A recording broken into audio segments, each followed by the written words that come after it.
चला राम राम शेतकरी मित्रांनो, 1 जुलै पासून पीक विमा भरणं चालू झालेलं आहे।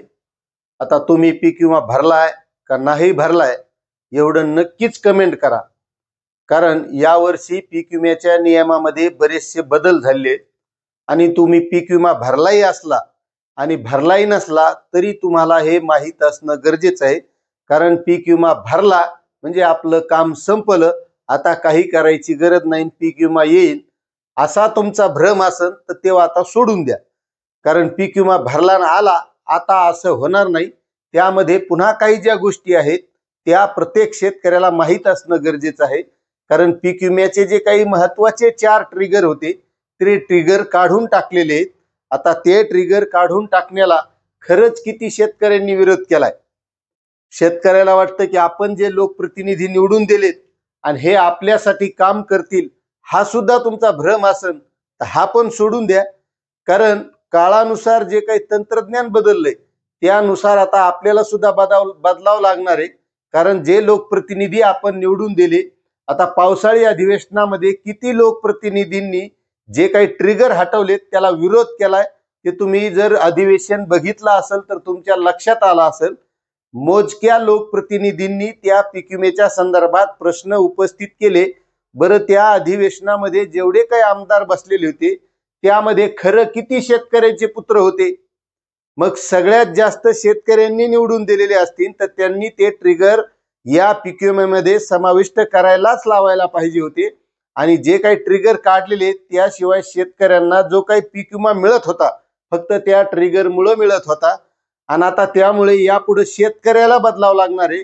त्यासाठी शेतकऱ्यांना आता पहिल्यानं आंदोलन हे ते रस्त्यावर भानगडी हे ते व्हायच्या, आता काळानुसार शेतकऱ्यांना टेक्निकल पद्धतीनं प्रत्येकाच्या हातात अँड्रॉइड मोबाईल आहे, त्या पद्धतीनं आता अँड्रॉइड मोबाईलवरून आपण शासनाला तक्रार दाखल करू शकतो। आपल्या ज्या काही भावना आहेत त्या शासनापर्यंत पोहोचवू शकतो। त्यासाठी शासनानं सुद्धा एक पोर्टल विकसित केलेलं आहे ग्रीव्हनन्स म्हणून, आणि त्या वेबसाईटवर जाऊन आपल्याला ह्या गोष्टी कराव्या लागतात। त्याचा ॲप सुद्धा आहे आणि त्या ॲपच्या माध्यमातून शेतकऱ्यांनी सुद्धा आपल्या भावना व्यक्त करायचं शिकलं पाहिजे। कारण जोपर्यंत आपण व्यक्त होत नाही तोपर्यंत आपली जी काही मागणी किंवा आपली जी काही भावना आहे ती दुसऱ्याला कळणार नाही। तर त्यामुळे जे पीक विम्यामध्ये काही नवीन नियम अटी ज्या ज्या काही घातलेले तर त्या गोष्टी आपल्या प्रत्येक शेतकऱ्याला माहीत असणं गरजेचं आहे। आणि मित्रांनो, त्याच गोष्टी आपल्याला आजच्या व्हिडिओच्या माध्यमातून बघायच्या आहेत। तत्पूर्वी फक्त एकच तुम्हाला विनंती आहे की तुम्ही जर चॅनलवर नवीन असाल तर चॅनलला सबस्क्राईब करा, व्हिडिओला लाईक करा आणि प्रत्येक शेतकऱ्यापर्यंत व्हिडिओ शेअर करत जा। आणि तुमची जी काही भावना आहे, तुम्हाला याबद्दल काय वाटतंय हे कमेंट करत जा, म्हणजे खरंच शेतकरी किती जागृत आहे हे सुद्धा लक्षात येतं। आता मित्रांनो, पीक विम्याची शेवटची तारीख आहे 31 जुलै, म्हणजे 31 जुलै पर्यंत आपल्याला पीक विमा भरता येतो। आता ज्यांनी भरला असेल त्याला गरज आहे माहिती असण्याची आणि ज्यांनी भरला नसेल त्याला सुद्धा गरज आहे। आता महत्वाचं आहे की पीक विमा भरण्यासाठी आपल्याला ॲग्रीस्टॅक नोंदणी लागते, म्हणजे ॲग्रीस्टॅकच्या माध्यमातून डिजिटल फार्मर आयडी असणं गरजेचं आहे, त्याशिवाय पीक विमा भरता येत नाही।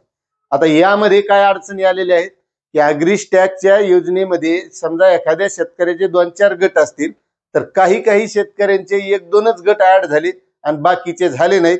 त्यामुळे त्या शेतकऱ्यांना फक्त जेवढे त्यामध्ये गट दाखवतात तेवढ्याचाच पीक विमा भरता येणार आहे। त्यामुळे रजिस्ट्रेशन करणं हे गरजेचं आहे, त्यामध्ये आपली सगळी जमीन येणं गरजेचं आहे।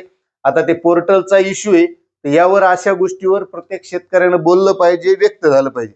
त्यानंतर मित्रांनो, प्रत्येक शेतकरी या योजनेमध्ये आपल्या ऐच्छिक आपली इच्छा असेल, कर्जदार शेतकरी असेल, बिगर कर्जदार असेल, आपली इच्छा असेल तरच यामध्ये समाविष्ट होऊ शकतो। म्हणजे एखाद्याला समजा वाटलं आपल्याला पीक विमा भरायचा नाही तर त्याच्यावर काय बंधन नाही, त्याच्या काय घरी कोणी येऊन म्हणणार नाही तो अकाउंट नाही भरला, त्यामुळे आपली इच्छा असेल तर भरायचा, नसेल तर नाही भरायचा। आणि आपलं जे काही अधिसूचित क्षेत्र आहे त्या क्षेत्रानुसार पीक विमा भरता येऊ शकतो। त्यानंतर महत्वाची गोष्ट की आपण जे काही पीक विमा भरताना जे क्षेत्र टाकलेलं आहे, महत्वाचा मुद्दा लक्षात घ्या। उद्या आपला जर नुकसानी झाल्या, पीक विम्याचं जे उंबरठा उत्पादन कमी आलं आणि पीक विमा मिळणार असेल तर आपल्याला आपण जो काही पीक विमा भरताना क्षेत्र टाकलेलं आहे, म्हणजे समजा सोयाबीन तुम्ही 70 गुंठे टाकलं, किती, समजा सोयाबीन 70 गुंठे टाकलं,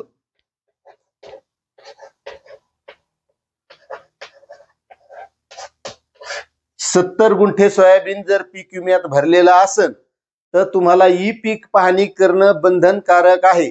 ई पीक पाहणी केल्याशिवाय पीक विमा येणार नाही.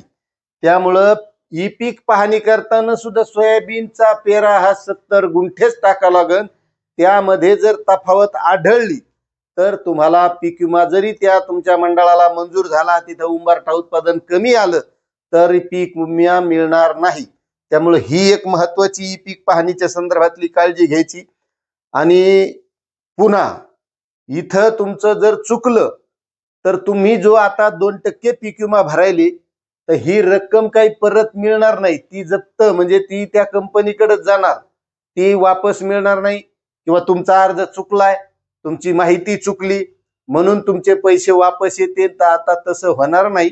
पैसे वापस येणार नाही, ते तसेच जाणार आहेत. आता पीक विमा भरण्यासाठी शेतकरी मित्रांनो आपण आपल्या मोबाईलवर सुद्धा भरू शकतो. पण बरेच शेतकरी अजून तेवढं माहिती नाही. माहिती होणं गरजेचं आहे. आजकाल आता प्रत्येकाच्या हातात मोबाईल आहे आणि जवळपास शेतकऱ्याच्या पोरायला ह्या गोष्टी येतात. पण महत्वाची गोष्ट आहे की करण्याची डेअरिंग नाही, धैर्य नाही. त्यामुळं शेतकऱ्याच्या मुलांनी सुद्धा या गोष्टी शिकून घेतल्या पाहिजे. आपण आपल्या शेतात बसून पीक विमा मोबाईलच्या माध्यमातून सुद्धा भरू शकतो. मात्र बऱ्याच जणांना भरता येत नाही.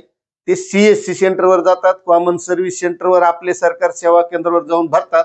तर आता त्याला पैसे देण्याची गरज नाही, कारण त्या CSC सेंटरला त्या पीक विमा कंपनीच्या माध्यमातून 40 रुपये हे पीक विमा भरण्यासाठी मिळतात. त्यामुळे तिथं पैसे द्यायची गरज नाही. बरेचसे शेतकरी हे या माध्यमातून फसल्या जातात. त्यामुळे तिथं पैसे द्यायची गरज नाही. आणि दुसरी गोष्ट, एखाद्या शेतकऱ्यानं जर पीक विमा बोगस भरला, बोगस म्हणजे आता बोगस कसा भरता येऊ शकतो याच्या संबंधीचा आपण या चॅनलवर एक व्हिडिओ टाकलेला आहे. तुम्ही जर बघितला नसेल तर तो बघा. मात्र यापुढे जे शेतकरी बोगस पीक विमा भरतील त्याचं आधार कार्ड हे 5 वर्षासाठी काळ्या यादीत टाकण्यात येणार आहे. म्हणजे यापुढे त्या शेतकऱ्यांना कोणत्याही शासनाच्या योजनेचा लाभ मिळवता येणार नाही. म्हणजे तो शेतकरी आधार कार्डच्या बाबतीत काळ्या यादीत जाणार आहे. त्यामुळे बोगस पीक विमा जर कोणी शेतकऱ्यांनी भरला असेल, शेतकरी भरू शकत नाही, कारण त्या संबंधीचा आपण तसा व्हिडिओ टाकलाय. तुम्ही पाहिला नसेल तर बघून घ्या. भरताच येत नाही. एक तर त्यामध्ये सिस्टीम जशी येते आता ते तुम्ही सविस्तर त्या व्हिडिओत बघू शकता. त्यानंतर जी काही मंजूर नुकसान भरपाई आहे ती आधार लिंक जे खातं आहे त्या खात्यात येणार आहे. ती पहिल्यासारखं जे पहिल्यानं येत होतं. आणि महत्वाची गोष्ट, आता पीक विम्याचा जो जोखीम स्तर आहे तो फक्त 70% आहे, 100% नाही. म्हणजे एखाद्या शेतकऱ्याचं पूर्ण शेत वाहून बी गेलं तरी त्याची 70%च जोखीम आहे. मग त्याच्या वावरात काहीच नाही राहिलं, सोयाबीन वाजलं, कापूस वाजला तरी त्याला 70%च जोखीम असणार आहे.